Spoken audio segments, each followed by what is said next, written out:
Oi, gente, bom dia, boa tarde, boa noite, tudo bem com vocês? Vamos iniciar, uma próxima unidade. E essa unidade número 6, a gente vai continuar falando sobre as escolas literárias. E as escolas literárias que a gente vai aprender é o simbolismo e o parnasianismo. E ao longo, desta unidade, ao final desta unidade, a gente tem um grande objetivo a alcançar, que é identificar os períodos literários, ou seja, o simbolismo e o parnasianismo e seus principais autores e obras, beleza? Então vamos lá. O que foi o simbolismo? O simbolismo, um movimento essencialmente poético do final do século XIX, representa uma ruptura artística radical com a mentalidade cultural do realismo-naturalismo, buscando fundamentalmente retomar o primado das dimensões não racionais da existência. Para tanto, redescobre e redimensiona a subjetividade, o sentimento, a imaginação, a espiritualidade, busca desvendar o subconsciente e o inconsciente nas relações misteriosas e transcendentes do sujeito humano consigo próprio e com o mundo. Numa visão mais ampla, tanto no campo da filosofia e das ciências da natureza, quanto no campo das ciências humanas, a desconstrução das teorias racionalistas faz-se notar, seja por meio da física, com Einstein, ou com a psicologia, do Freud, ou as teorias filosóficas de Schopenhauer ou de Friedrich Nietzsche, beleza? Então, assim o surgimento desse estilo, por um lado, reflete a grande crise dos valores racionalistas da civilização burguesa no contexto da virada do século XIX para o século XX, e, por outro, inicia a criação de novas propostas estéticas percussoras da arte. As características do simbolismo era que envolvia, sobretudo, os aspectos místicos, espirituais, intuitivos e transcendentais da literatura simbolista. E o pessoal que escrevia nessa época aí do simbolismo, eles buscavam compreender diversos aspectos da alma humana, compondo obras que exaltassem a realidade e o subjetivo, beleza?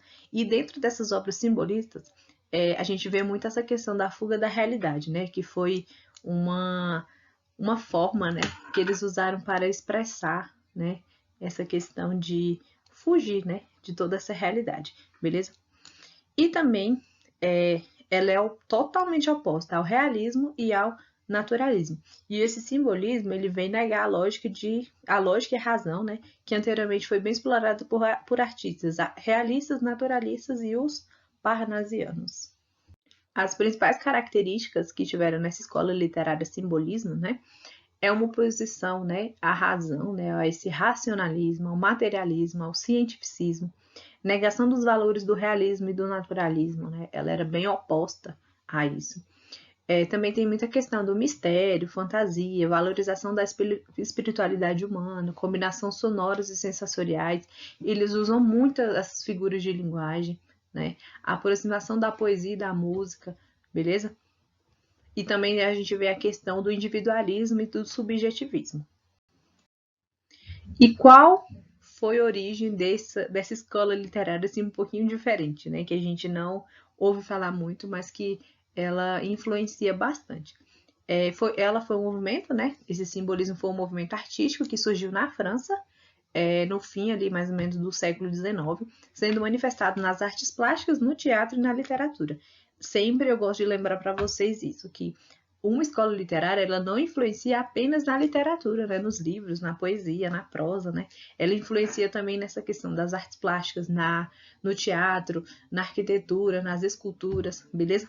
E aí, nesse final do século XIX, houveram muitas transformações científicas e teóricas como positivismo, materialismo e nas áreas da psicologia, beleza? E com isso mudou bastante essa questão dos pensamentos da sociedade europeia da época, beleza? Mas essas mudanças, se a gente for pensar assim, grande parte dela foi negativa para os escritores simbolistas, beleza? Porque eles gostavam muito de explorar os aspectos humanos, beleza? E foi, em meio a essa crise espiritual do final do século XIX, que surge esse simbolismo, beleza? Temos 4 autores, 4 principais autores dessa época do simbolismo. Cruz e Souza, ele escreveu algumas obras como Missal, Broquéis, Faróis, Os Últimos Sonetos. Ele gostava muito de falar sobre morte, espiritualização, obsessão da condição humana. Nós temos também o Alfonos, né, de Guimarães. Ele fala muito sobre morte também, misticismo religioso. Então a gente percebe que muitas das obras, né, elas vão falar sobre essa questão da morte, né, bem do ser humano mesmo, né, do individualismo. Temos também o Eduardo Guimarães, que fala sobre influência de Dante, né, o penumbriasmo, vaguidade. E também tem o Pedro Quiquerre, né, que fala sobre uma poesia mais fragmentária e ele também vai trazer inovações para a linguagem. Se a gente tem essa questão do simbolismo, a gente também tem uma outra obra para estudar nesta unidade, e é o parnasianismo. O parnasianismo ele foi contemporâneo do realismo e do naturalismo, ali entre o século XIX, né, e o século XX. Aqui no Brasil e na França, foram os dois países que mais, né, que teve mais força em relação a essa escola literária. Nos outros países a gente não vê muito, né, essa questão dessa influência dessas obras literárias no país. A gente vê mais no Brasil e na França, beleza? Ele surgiu, né, esse movimento surgiu em 1866 com a publicação da revista Le Parnasse Contemporain. E aí, lembrando que as escolas literárias, elas não surgem do dia para o outro, né? Tipo assim, hoje vai morrer o simbolismo, amanhã vai começar o pré-modernismo. Não é dessa forma. Normalmente sempre acontece fatos históricos, né? Ou publicação de alguma obra para que essa escola literária surja, beleza?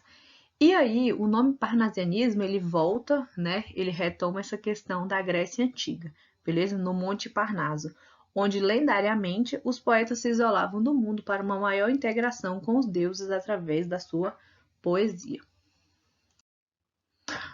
Os poetas consideravam a poesia a mais alta expressão literária da humanidade, né? Razão pela qual o parnasianismo ficou sendo um estilo principalmente poético, mas não tendo grandes manifestações no terreno da prosa. Então a gente vê que a gente tem muita poesia parnasiana, mas a gente não tem muita prosa, né? Muito texto corrido, muitos livros de literatura mesmo a respeito disso, beleza?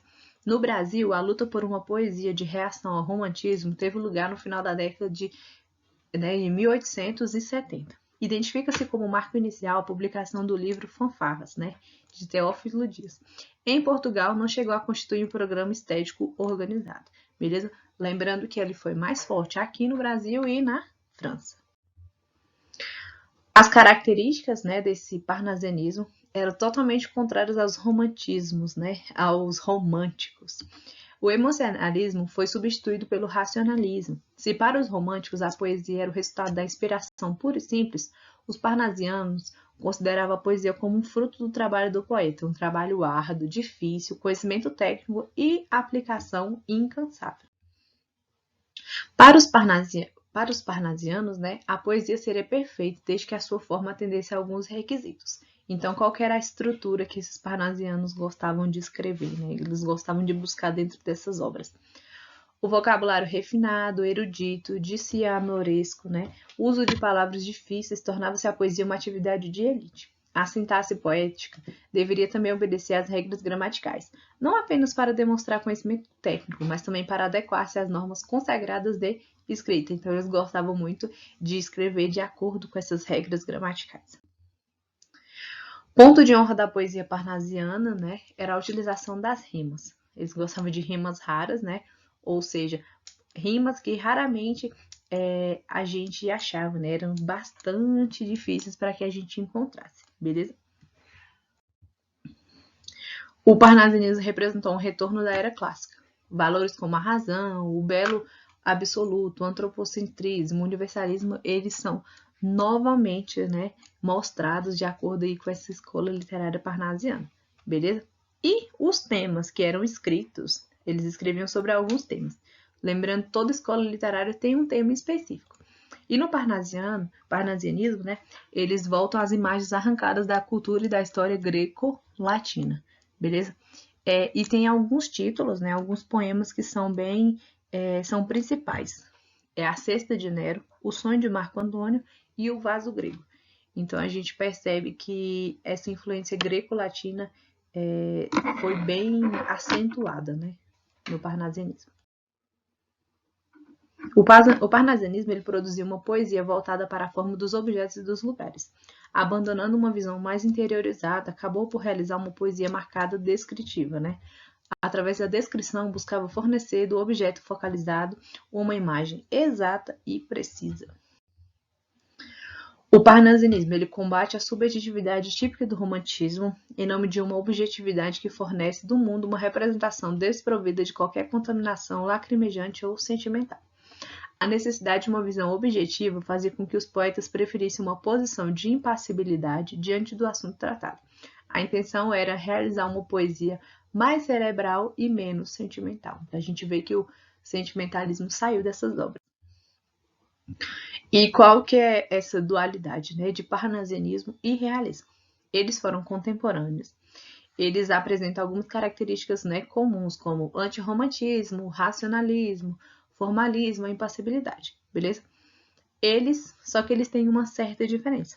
Quando o realismo ele propõe a tematização da sociedade dos problemas mundanos, né? Se a vertente do naturalismo do realismo, por exemplo, caracterizou-se pela pintura de quadros da vida cotidiana dos pobres e miseráveis, né? Na poesia parnasiana, jamais se dedicaria como manifestação artística capaz de manter-se fora do contágio de marcas sociais. Então, o parnasianismo ele não pode ser confundido com o realismo, né? E aí, nós temos obras, né, algumas obras, e também alguns atores que são muito importantes aqui para essa escola literária. Olavo Bilac, Alberto de Oliveira, Raimundo Corrêa e Vicente de Carvalho. Aqui eu trouxe para vocês uma espécie de mapa mental, mapa conceitual, como vocês quiserem chamar. E aí a gente tem, né, um resumão sobre o que é o parnasianismo. A temática é a mitologia grega, descrição de cenas e dos objetos, essa questão de descrever as coisas, valorização da forma, né? Ou seja, a estrutura do poema tem que ter metrificação perfeita, rimas ricas e raras e preferência por sonetos. Os principais autores, esses que eu falei para vocês, né? Olavo Bilac, Raimundo Corrêa, Alberto de Oliveira. Ele tem uma oposição fortíssima ao romantismo, né? Ele tem a objetividade, impessoalidade e uma linguagem bem rebuscada. E qual é a diferença dela para o simbolismo?